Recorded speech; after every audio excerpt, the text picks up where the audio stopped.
Now, in North America, U.S. President Donald Trump has announced a new trade deal with the United Kingdom.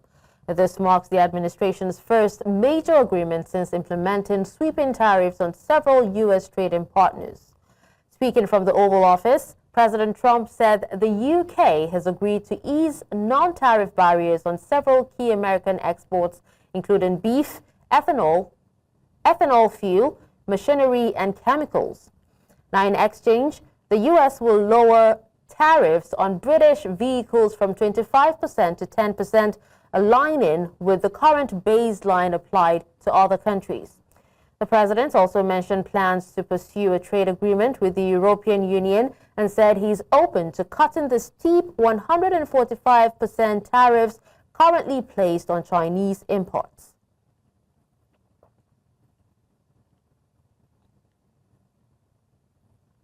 Now, joining me on the news to discuss this is political analyst Joi John, and she joins from Washington, D.C. Thank you for joining me on the news, Joi.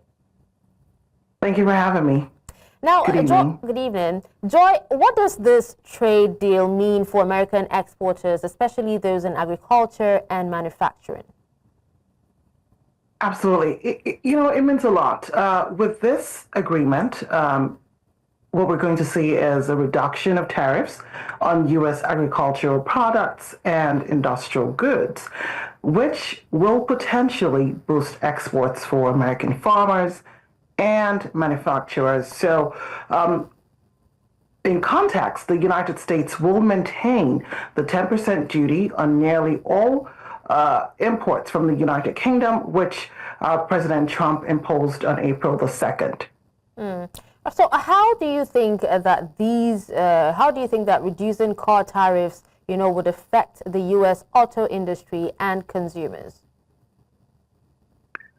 This will benefit the U.S. automakers, and in the sense that it's going to enhance competitiveness in the UK market, and it could lead to reduced prices for consumers, and the UK will be able to export about 100,000 cars to the U.S. annually that will pay a 10% tariff, down from its current 27.5% tariff, according to the UK government.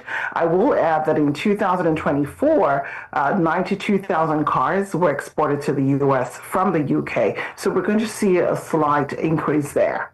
The President Trump did say that, he's hoping to have discussions with China, and he hopes, or he would like to see China open up so that, U.S. businesses can go to China. Now, do you think that this agreement strengthens or weakens the U.S. negotiating position, especially with EU or China?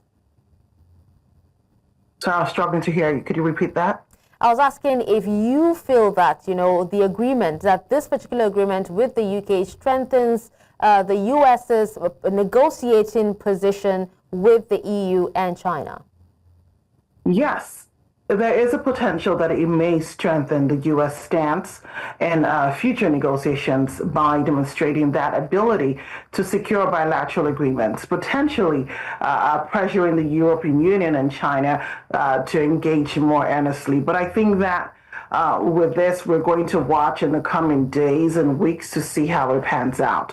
We really can't zero in right now or put anything on paper at this point. We're just going to wait and see how it unfolds in the coming days. Okay.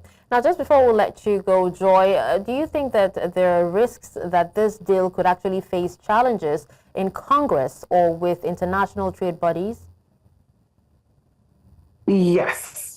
Yes, absolutely. It could face scrutiny in Congress. There's so many unresolved details, so it may be challenged, but we're going to wait and see how it unfolds.